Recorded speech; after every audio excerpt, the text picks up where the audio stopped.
il n'est pas question ici de dialogue politique avec ce groupe.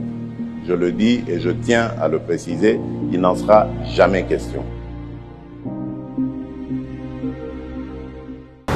Bonjour fidèle internet, bonjour Balandino sur GCAM TV officiel.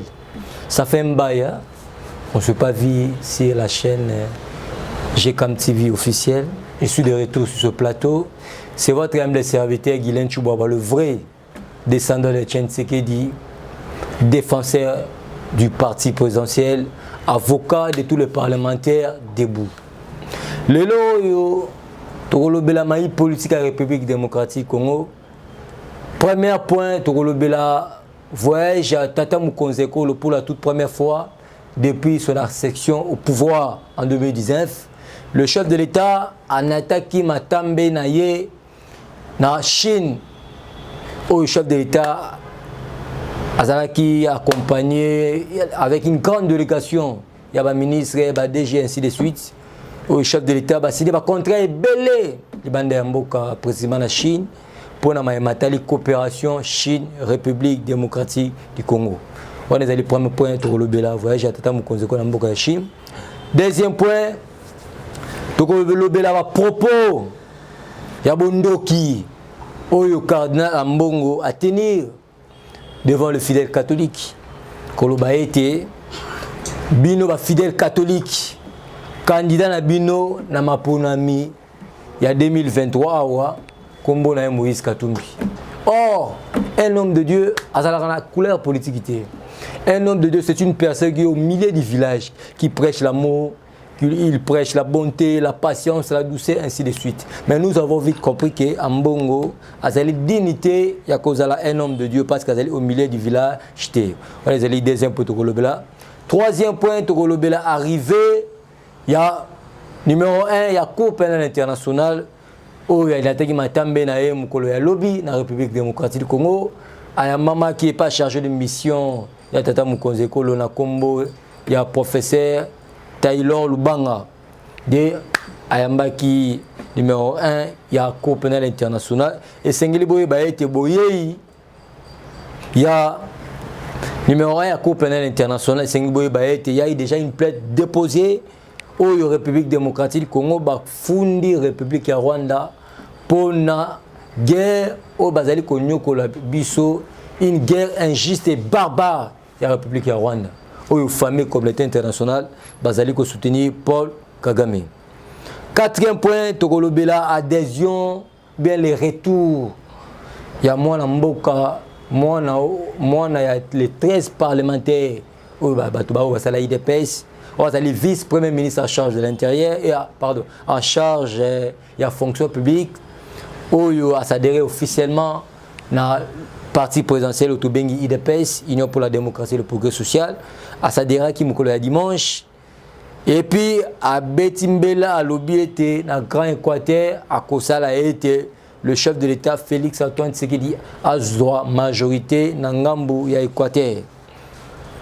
Cinquième point, Togolobela, Augustin Kabouya, on a interpellé famille communauté internationale pour non seulement communauté internationale, mais structure Union africaine, Union européenne, mais structure Oyo, Miss Nabango, et Zalrana RDC. Ceux qui Fatia Sali Mabe, Balobi.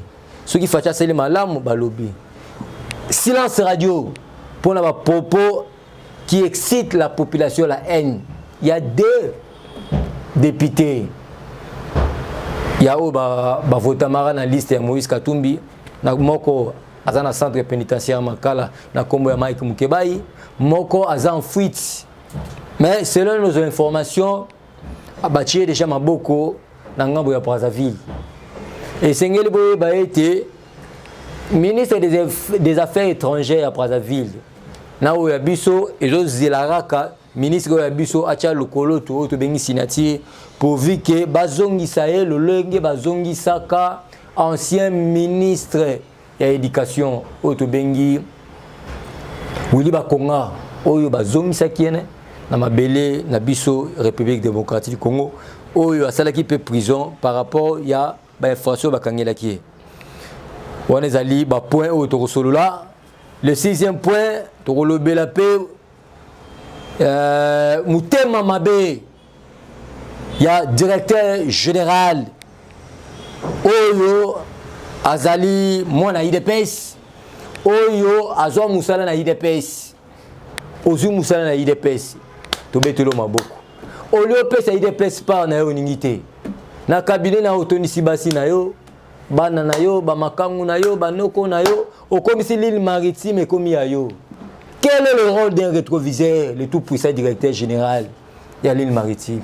Le rôle d'un rétroviseur, ça permet au conducteur de regarder derrière. Ozu Moussala na compte sa famille na oté, oza nommé na liste IDPS. Mais pour payer IDPS par na yo to bengi 70%. 30% tu as membre de la famille na yo, 70% zong c'est la paix biso IDPS pour chef de l'état le baginini. Bino ba na IDPS na koka jamais économie bino nyoso.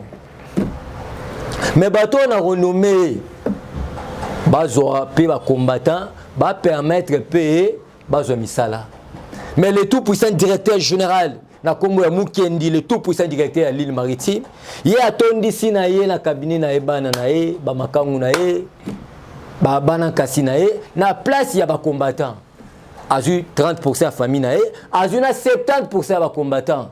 Na état de communicateur des investisseurs, avocat ba tous les parlementaires de Bouba Bunda guerre à 40 à 45. J'ai eu de larmes aux yeux. Aucun de n'a chargé de titres bana na ye. Aucun de n'a pas service protocolaire bana kasi. Aucun de ce qui va place ignoso a osali ko engager kaka famille. Il a transformé la ligne maritime comme bord ya famille. To le belengo, to robeta PCT Eric Yindu. Eric Yindu quand nous combattre yo zalaki fatité. Ozaki journaliste na VOA Afrique. Ozaki journaliste de la France 24. Comment expliquer le chef de l'État à qui il a une forte délégation? Il y a un journaliste de Banda, précisément en Boka Chine. Mais Nathalie, le journaliste Eric Yindo a mis aucun journaliste il y a IDPS. Je dis bien aucun journaliste à IDPS. Eric Yindo, le tout puissant directeur, il y a communication chef de l'État. Je dis bien aucun journaliste à IDPS. Na Monika Ka, n'a pas journaliste à Facebook. Ah Seigneur, nous sommes où? C'est notre impérium. Nous sommes censés tout bénéficier. Tout le belango. On est allé à point à 6e point, à 7e point. Et c'est la vérité pour les vérités en face. Tout bani na premier point à biso. Où ils allés voyage à Tata Moukonzeko dans Mboka Chine. Et c'est il y a plusieurs contrats signés entre la République démocratique du Congo, Namboka Chine, pour le développement, coopération bilatérale entre la République démocratique du Congo et la Chine. Et c'est le souci majeur, il y a Tata Moukonzeko, le Zalara Misatou. Il a 3 missions à la tête de la République démocratique du Congo. La première mission, accorder la paix aux Congolais. La deuxième mission, sécuriser le pays. La troisième mission, développer les pays. C'est là où est venue la haine et la jalousie. Il y a fameux communauté internationale. Le fameux communauté internationale, ils font semblant de nous soutenir pendant la journée. Mais pendant la nuit, ils cherchent par quel mécanisme il y a au Congo. C'est la raison pour laquelle actuellement, autour de nos partenaires privilégiés. Dans le monde politique, il y a des intérêts. Tout le monde qui est actuellement intérêt dans la Chine. Intérêt congolais actuellement dans la Chine. Il y a eu plusieurs contrats signés. Le chef de l'État, même qui est ministre de l'Agriculture, numérique, a même ministre à mine, a même ministre à la Défense, comme vice-premier ministre en charge de la Défense, Jean-Pierre Mbemba. Et Sengali Boye a été le premier contrat de cinéma qui a cassé dans ce pays.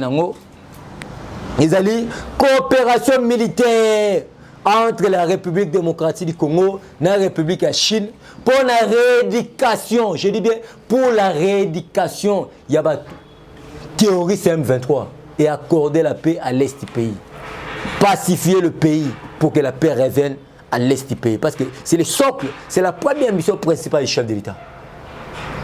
Contre cinéma ne serait pas surpris tant que vous armée, soldats, il y a Chine, la République démocratique du Congo, destination est la République démocratique du Congo. C'est pour donner la paix, redonner l'image il y a qui met à l'Est de la République démocratique.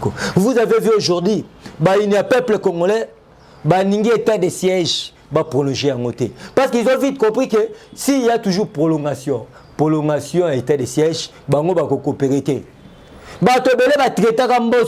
D'un comédien à Mbosso, c'est un comédien. Mais aujourd'hui, état de siège, ils allaient au foot en mouvement. Quand les gens disent qu'on en a marre avant l'état de siège, soyons sérieux. Kabila a fait plus de 10 ans président de la République. Kabila a signé qui va décréter l'état de siège à l'est du pays. Il refusait de signer l'état de siège, de donner l'instruction à l'Assemblée nationale pour l'état de siège. Parce qu'il y a bien été, dans l'état de siège, Marambébé est fonctionné sous terre. Or, la guerre fait seulement pour minérer Ibamaka, ainsi de suite. Mais moi, dans mon cas de père et de mère, il a vite complété. Pour nous rééduquer Marambébé, il faut que chaque gouverneur militaire pour par quel mécanisme qui m'écoute. C'est la raison pour laquelle, contraire à l'Ibosso Makassi Sinamé, ils allaient sur le plan sécuritaire pour accorder la paix à l'Est du pays. Le deuxième contraire à Makassi Nasepeli, parce que si aujourd'hui Chine est devenue Chine aujourd'hui, parce qu'actuellement, il faut qu'on se le dise, nous comptons 4 puissances. Il y a Makassi dans le monde. Nous avons la Chine, nous avons les États-Unis d'Amérique, nous avons la Corée du Nord, et puis nous avons la Russie. Nous avons 4 puissances. Actuellement, nous avons la puissance de mon côté. 4 puissances, il y a Makassi actuellement, on va dominer 6 000 mondes. Russie, Chine, États-Unis, Corée du Nord. Bamboka nous avons une bombe nucléaire actuellement. C'est pour vous dire que Bamboka nous avons développé du jour au jour. C'est la raison pour laquelle le corps de la président des pères et des mères, souci majeur, ils allaient être Mboka na biso se développer. C'est la raison pour laquelle le chef de l'État a signé le contrat dans le secteur agricole. Pour Chinois dans la Chine, pour Chinois dans la comme il est là. Bachaki Soubasma, Bachaki Moboko na bango babenga na français fondement na bango na bilanga. Le fait Mao, un président qui a sacrifié sa jeunesse pour être Chinois dans la comme il est là. Achaki socle na bilanga. C'est la raison pour laquelle vous avez vu le chef d'État à lobby tout bon minéralité. Diamant, c'est bien. L'or, c'est bien. Uranium, c'est bien. Colbat, ainsi de suite, c'est bien. Mais notre socle, notre fondement pour le développement de notre beau pays, c'est l'agriculture. C'est la raison pour laquelle vous avez vu le chef d'État, Nanzela, ministre de l'agriculture, il y a Chine, le ministre de l'agriculture, il y a République démocratique du Congo, va signer contrat pour le Matali, développement dans le secteur agricole. Ne soyez pas surpris sur le chinois. Un chinois venir en RDC, Azolo Nandunda, Azolo na Loso, Azolo na Makemba, Azolo na Bitabe, Azolo na Otobengi Madesu. C'est ça le souci majeur du chef de l'État pour développer notre pays. Il y a plusieurs contrats signés sur le plan numérique et sur le plan infrastructure. Vous avez vu le ministre des Infrastructures, le directeur général, il y a OVD, comment il s'appelle, Toumba Chikele, il est en Chine. Parce qu'il va contraire les moi boulevard à Sonyo Kabila c'est la biso. Beaucoup de manière nini le chef de l'État va rééduquer boulevard à Sonyo 30 juin au Kabila au T5 centimes. Beaucoup de modernisation et kitoko au chef de l'État ou même la biso dans le secteur infrastructure à travers contrat signé entre la République démocratique du Congo et la République de Chine pour le matali secteur et infrastructure. Il y a eu plusieurs contrats signés.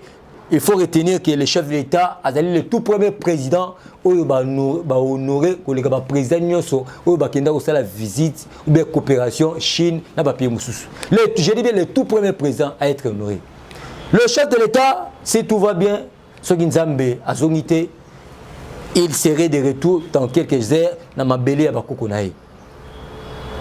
Bravo au chef de l'État pour la relation diplomatique, pour la coopération diplomatique. Pour la Maïmatali, coopération République démocratique du Congo, coopération Chine et ça, Chintunga. Deuxième point, Togolo Bela, ma propos, Yabondoki. Un homme de Dieu, il prêche l'amour. Un homme de Dieu prêche la bonté, la piété, la douceur, ainsi de suite. Mais nous avons vite compris ce dimanche.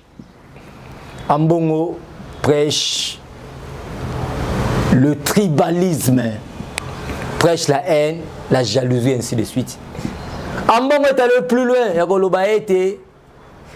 Moïse Katumbi, fidèle catholique,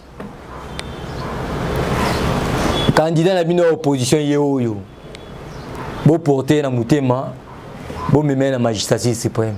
Ça c'est quel genre d'un homme de Dieu. Ça c'est quel genre d'un homme de Dieu. Ah bon, trop c'est trop. Trop c'est trop, trop c'est trop. Je fais mes études primaires à Maloula, complexe scolaire Cardinal Maloula, la 13e rue résidentielle.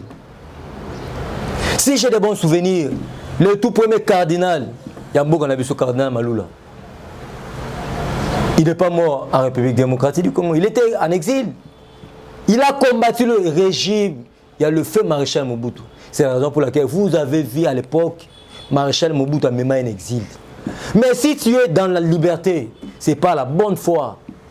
Il y a un président des pères et des mères, un président Ouazana Bolingo Mboka, et puis il a l'amour de Dieu dans Katinaï.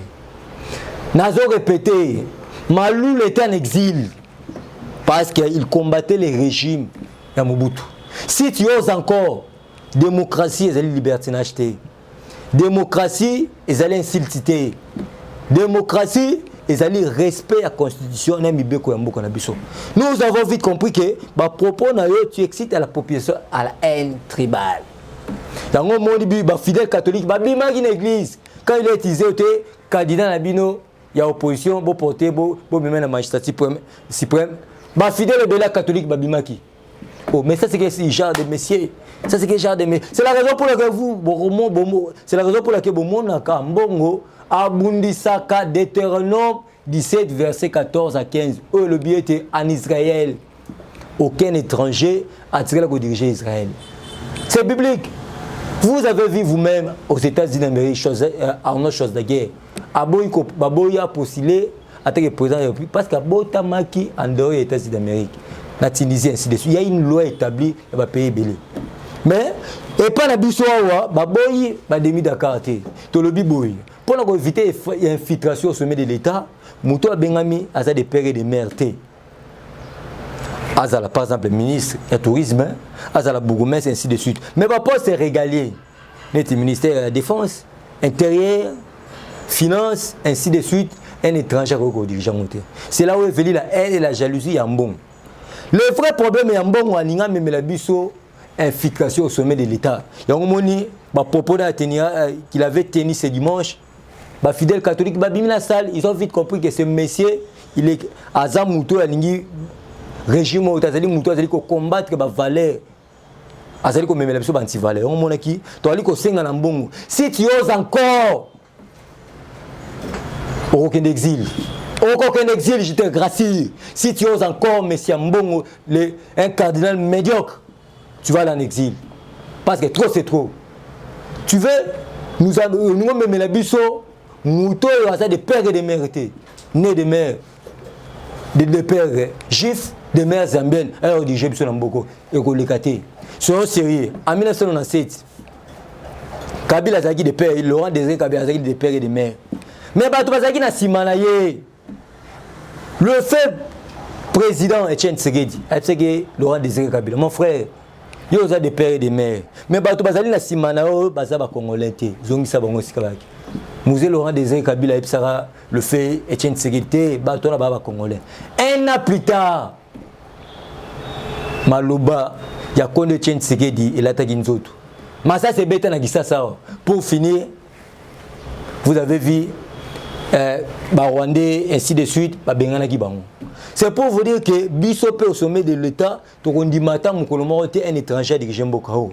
Et en gros, tu as dit que c'est un fidèle catholique, Bolanda est un anti-valeur, n'est cholité, Bolanda est un anti-valeur, n'est un bon côté, bon croire, dans mon Mboko, c'est de père et de mère, la personne qui a dédié ce pays, et ça les maté. Le tout premier président, le chef de l'État a dédié ce pays le 23 juin 2019 habité. Sans Dieu, je ne représente rien. Mon Jésus, mon tout. Sans Dieu, je ne représente président de la République. Il a dédié ce pays dans Maboko Nzambe pour que Dieu puisse être au centre de tout. c'est là où est venue la haine et la jalousie. Il y a famille communauté internationale. D'abord, qui c'était belé au baningité Fatiaz à président a demeuré toujours président de la République. Il y a un dans le lit au sein de la fidèle catholique, beaucoup on a propos à Bondo qui était candidat à opposition où la fidèle catholique va porter Moïse Katumbi. Moïse Katumbi a des pères et des mères. C'était un étranger à qui nous dirigeait Zambie, à qui nous dirigeait GIF. Mais actuellement, la République démocratique du Congo, conscience, il y a un peuple congolais, c'est ennemi. Tout l'amour qui déjà, tout ça, sous la colonialité actuellement, on a besoin, moi, on a besoin des pères et des mères, à diriger beaucoup, on a besoin. Comme Bonaé, Fachi Beton, Moukantombolo. Troisième point, Tokolo Bela, les retours. Il y a vice-premier ministre en charge de la fonction publique, Jean-Pierre Aliaou. Si j'ai de bons souvenirs, quand le chef de l'État avait initié consultation et union sacrée, pas de ban en mboka ne soit vendre autour du même table. Ayamba qui banna, ba confondateur ya IDPS, les 13 parlementaires. Il y a pas à kati. Ayebisa qui est esengeli biso nyonso banna les 13 parlementaires. Tozonga eskato uta. Papa n'a pas kufa pour Namboka. Et c'est ni tous la IDPS. Quand bien même la Constitution ne permet pas les chefs de l'État à la présidence IDPS, mais c'est notre papa, c'est notre fils, c'est notre oncle, c'est notre grand-père. Il est censé avoir toujours président IDPS parce que c'est notre papa. La Constitution c'est bien, mais c'est papa Nabiso. IDPS, Demoutou, et Zokiye, et Tindi la magistrature suprême. Il y a un moment vice-premier ministre en charge de la fonction publique, Jean-Pierre Aliaou, a adhéré officiellement à la IDPS. Et puis, à l'Obi Boye, c'est que moi j'ai aimé cette déclaration. À l'Obi, dans le Grand Équateur, à Kosala a été le chef de l'État Félix Antoine Tshisekedi a la majorité, il y a des députés qui ont IDPS. Et puis, à l'Obi était à Kozwa Batumususu. Oh bazaki ba païen oh bandaki odimila IDPS te ba nonimila Fachi Beton te a comme membre na IDPS pour na ko prêcher bango bolingo ko prêcher bango oyo to bengi Fachi Beton tala bato alukoluka bato yo bazali na souci ya mboka bazali na souci ya Fachi Beton bazali na besoin mboka na biso se développer pour clore boye ba été vice-premier ministre en charge de l'intérieur azali mwana ya ba moko ya 13 parlementaires azongi na ndaku na e IDPS. Toujours dans l'actualité politique, et Sengeli Boye Baete, Augustin Kabouya, Azali, qui interpellé conscience. Il y a famille communauté internationale, Union européenne, SADC, Union africaine, ainsi de suite. Les deux députés, il y a Moïse Katumbi, Daniel Safou, Azali porté disparu, Azana France, Azana Brazzaville, pardon. Na o Azali na centre pénitentiaire ya Makala, na Kombo Mike Mukebai. Bazali ko exciter la population à la haine tribale. Bali golo ba été soki loi wana bondo ke leki. To côté la baluba na bandaku. To boma balube belé. Là, j'ai vite compris que Bazali ko bundisa Fachi Beton, non seulement parce qu'il gère le pays bien, mal, mais Bazali ko bundisa Fachi Beton parce qu'il y a Moulouba. C'est que, propos il y a excitation, la haine. Tout le monde en 2021, si j'ai de bons souvenirs. L'ancien président, il y a CI à l'époque. Commission électorale indépendante. Le tout puissant pasteur Ngoïmoulunda. Athéna peut pas bon. Oté. Ceux qui Kabila l'équité, bon, on a besoin d'attendre. Trop bien, baluba. D'attendre. Mboke Kopela. Pour finir, je dis à Mboka Nabiso, condamné qui Ngoïmoulunda 3 ans de prison. Il a fait, si j'ai de bons souvenirs, il a fait plus de 1 an en prison pour finir à foutre ma caution et puis il a été. Libéré. Il a subi la rigueur de la loi. Il était condamné à 3 ans, mais il a fait plus de 1 an en prison, centre pénitentiaire. Le monsieur Ozali Eli na liste ya Moïse Katumbi na kombo ya Mike Mukebai. Il est singeli à subir rigueur de la loi parce qu'il est en train de citer la population à la haine tribale. Mais il y a Moulouba. Quand les gens disent que Balouba ils sont pour fascistes, c'est faux. Quand les gens disent que tous les motocyclistes sont Mbokao, c'est faux. Mukebai, Azali Kassin de père et de mère, mais il combat Fachi Béton. Deli Sessanga, c'est un Kassin, mais il combat Fachi Béton. Et parce que moi je comprends, c'est un mécontent. Deli Sessanga, c'est un mécontent. La consultation politique au chef de l'État initial qui a union sacrée, il est venu auprès du chef de l'État, il demandait le ministère de la Défense. Chef de l'État Tounier, mais c'est Deli Sessanga. Ah, c'est bien d'avoir un ministère, comme un ministère de la Défense. Mais tu as combien de députés? Oh, t'es chef, je suis député, allez-y comprendre aux arbres, magistrat, chef de député, on a coupé ça, ministère, bon, on a combien de députés? Pas même 5 députés. Et puis là-bas, on va habiter vice-ministre de la Défense, Azam Moutou en vol. Ce qu'on appelle ça, on a qui Luka, mais les gens comme mécontentés. Moïse Katumbi, quand il est venu dans la consultation politique, il avait demandé à l'Assemblée nationale, chef d'État Tounier, vous avez combien de députés? J'ai 54 députés. Et 44 députés, c'est 44 députés, dès qu'on peut sa majorité parlementaire. Dès que ça la réunion sacrée, on peut ça ôter.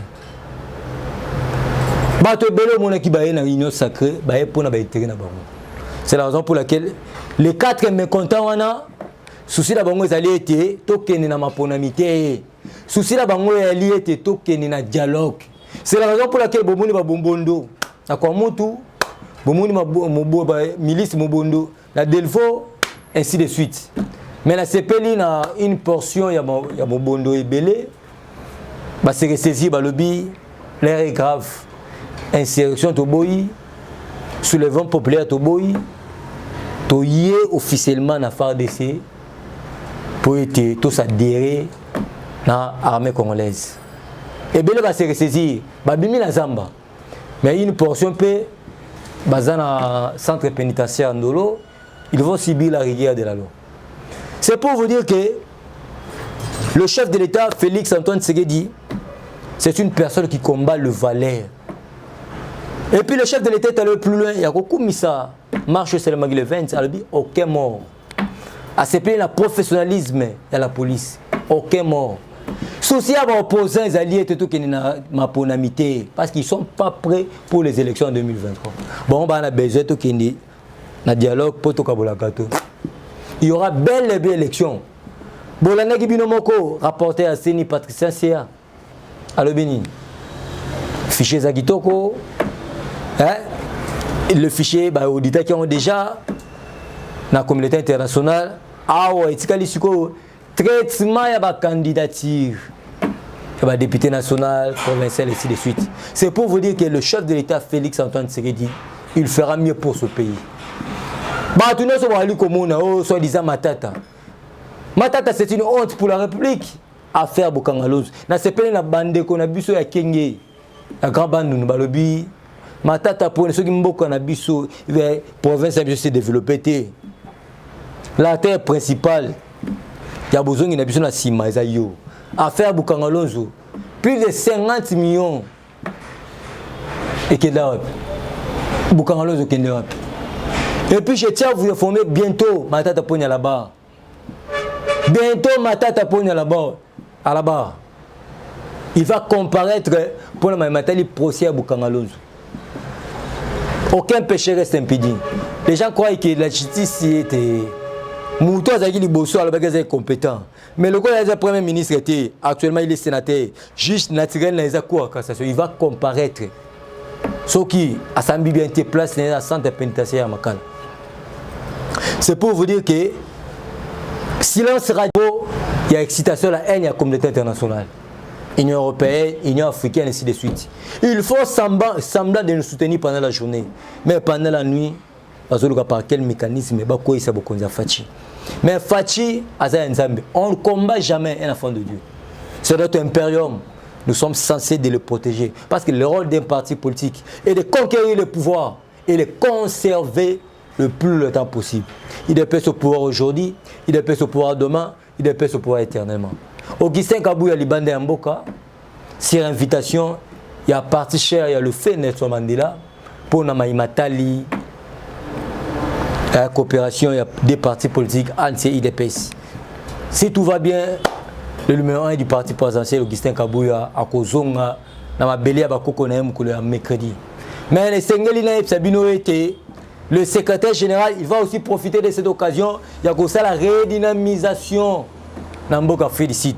Et Sengali Boyeba était parmi les 5 pays où ils allaient retenir à l'extérieur de notre pays. Afrique du Sud, Azana Kati, France, Azalina Kati, Belgique, Azana Kati, Espagne, Azana Kati, pardon, Canada, Azana Kati, et puis, na Mboka et tout Bengi, États-Unis d'Amérique, il y a 5 pays.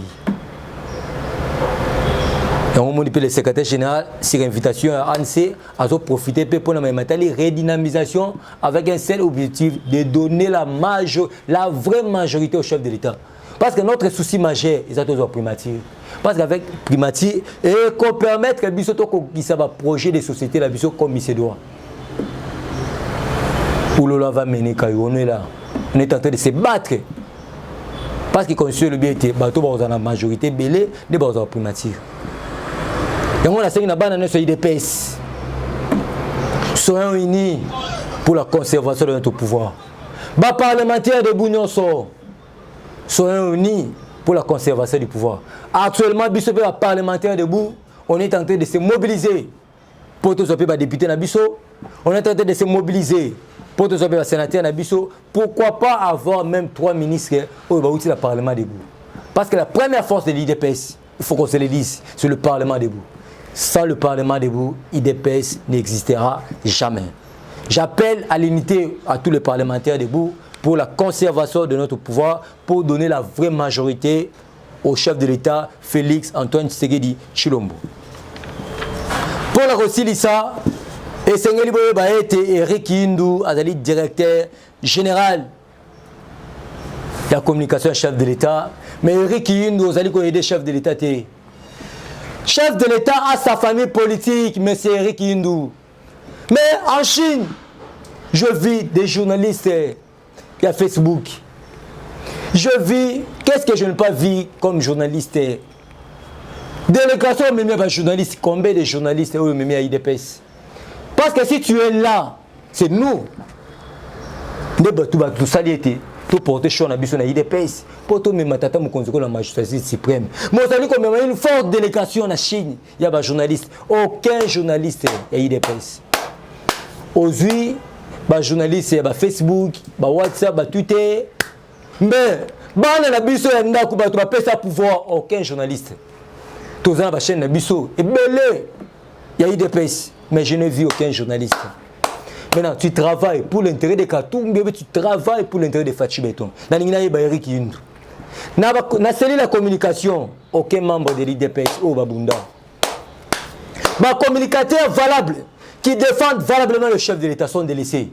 Nous, les parlementaires, les communicateurs du chef de l'État, Bisso, Tobundo, Soutenaï, Tangazagana, nous, secrétaire général adjoint en charge de la relation extérieure parti, on est délaissés. Bisso, ton commissaire président parti IDPS. Bisso, ton mémier a commis président de la République. Tu bénéficier de la cellule de la communication. Mais bato baeka kabalouli. J'aime bien cette expression. Il y a un du progrès. Balouli. Bon opportuniste qui en profite en lieu place des parlementaires, des communicateurs de l'IDPS qui défendent valablement le chef de l'État. C'est la raison pour laquelle je demande à tous les vrais parlementaires, des communicateurs du chef de l'IDPS. Et le Botik a une université. Eric Yindou, il est en train de travailler pour la Rebondissement IDPS, parti présidentiel. Comment expliquer une forte délégation par journaliste? Aucun journaliste la parti présidentiel. Aucun communicateur au Boébi va défendre Fachi Beton valablement IDPS. Comment expliquer? Tu travailles pour Fachi Beton, mais tu travailles pour l'ennemi à Fachi Beton. Il y a un aliko Sengana, Eric Yindou. C'est le premier avertissement. Trop c'est trop. Trop c'est trop. Fachi c'est notre président. c'est notre papa. Nous l'avons défendu valablement à l'opposition. Nous sommes censés de bénéficier. C'est notre souillère. Tout ça va mandater. Nous sommes censés d'accompagner le chef de l'État dans l'action et Ignos. Place Ignos au chef de l'État Zaliko Tambol, communicateur du chef de l'IDPS, parlementaire qui défendent valablement le chef de l'État jours et nuits. Nous sommes censés tout bénéficier de l'Ango. Tout ça va mandater. Tout ça va mériter soutien chef de l'État. Et puis le chef de l'État a besoin de biso. Mais bino vous allez qu'il y a barrière entre le chef de l'État et communicateur IDPS, défenseur IDPS, parlementaire de IDPS. Comment expliquer? Pourquoi cette barrière? Ok, bisonde, to bunda poete, facha comme président de la République. Toi tu es en Europe. On m'a dit qu'on est beefsteak, on est mbala. Tu ne connaissais pas Fachi Béton. Moi aujourd'hui on t'a nommé. Pourquoi pas collaborer avec les communicateurs de l'IDPS? Pourquoi pas collaborer avec la hiérarchie du parti? On a dit qu'on a bénéficier et ça va non IDPS. Quand même la Constitution ne permet pas le chef de l'État à la présidente IDPS, mais c'est notre papa. Nous sommes censés te bénéficier de pouvoir en abisso. Comment expliquer des points de mesure? Tu prends des gens, on va dire non IDPS. Oh, t'es la présidence, les IDPS. Qui a refusé? La présidence, ce n'est pas IDPS. Mais nous avons notre quota. Nous sommes dans l'obligation de profiter d'un mot. Pourquoi des coca-jam? Pourquoi vous ne voulez pas que Banendaku, le véritable gardien du temple, va bénéficier? C'est le premier avertissement. La deuxième émission, on a une vraie face dans l'AI. La communication, les gens qui défendent valablement. On a une chaîne YouTube, télévision et de suite en train de défendre valablement le chef d'État. Basalité. Il y a le premier avertissement. On va faire une déclaration. Il y a tous les parlementaires debout, communicateurs de l'IDPS pour vous combattre. Trop c'est trop, nous sommes censés. Nous avons voyagé au chef de l'État Zaliko Sala et c'est un accompagné parce que nous avons un véritable gardien du temple ou pas défendre le chef de l'État valablement. Pour clore, le directeur général, il y a l'île maritime. Monsieur Mukendi, quel est le rôle d'un rétroviseur? Le rôle d'un rétroviseur, ça permet au conducteur de regarder derrière. On vous a nommé par ordonnance présidentielle dans le côté IDPS. Aujourd'hui, nous sommes dans IDPS. Au lieu de IDPS, par l'unité. IDPS, à ça, nous malam. À l'objet 30%, tu peux membre de la famille. 70% est revenu dans IDPS. Mais le tout pour ça, directeur d'une entreprise publique dénommée l'île maritime congolaise. Na Kombo ya Mukendi. À l'unité. A comme si l'île maritime et communauté de la famille. Engagement Kakabana Kassi, engagement Kakaba Belle-Sœur, engagement Kakaba Sinaye, ainsi de suite. Biloko wana, tu es tenté de fragiliser l'IDPS. Nous avons besoin, il y a 70% d'abus, c'est notre droit. Tout ça va mandater, c'est notre droit, et c'est l'Europe, ça veut dire 70%. Et puis, avant de pouvoir faire, tu avais quel grade? Tu avais quel grade, M. Mukendi? Tu es nommé DGA, il y a l'île maritime en 2019. Nommé directeur général en 2022. On appelle ça, ce sont des postes politiques. Outi na MLCT, outi na Paloute, outi na FDCT, outi na IDPS.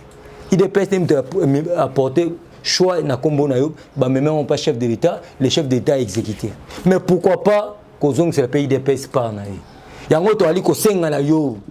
Tu es en train de blaguer avec le fait. Tu es en train de blaguer avec le fait. Tous on a besoin de 70%, c'est notre droit. C'est notre droit, le tout pour cette directeur de l'île maritime. C'est notre droit. Aujourd'hui, nous sommes dans l'IDPS. Au lieu de l'IDPS par na uningité. Otoni sibasi na yo, banana yo, baneve na yo, ainsi de suite. Biloko bongo, eza ko prêcher. Tu ne prêches pas le valeur, tu prêches les antivaleurs. Nous avons combattu pour le valeur et non les antivaleurs. Pour clore, il faut toujours croire dans Fachi Béton, parce que c'est une personne qui défend le valeur et non les antivaleurs. C'est une personne qui défend l'intérêt général. Il a 3 missions à la tête de la République démocratique du Congo. La première mission, c'est la paix. La deuxième mission, c'est la sécurité. La troisième mission, c'est le développement. Le souci majeur de notre président de la République, ils ont été beaucoup à la Kimia, ils ont la sécuriser, ils ont la développer. C'est la raison pour laquelle vous avez vu, le fameux communauté internationale ne veulent pas que la paix revienne à l'est du pays. Mais Nanzela Nzambi, je crois la paix reviendra, je crois la sécurité reviendra, le développement est salima parce que le contrat au chef d'État Sali a signé entre Chine et va permettre que biso kende liboso. Na pesi mbote na ngana ba baninga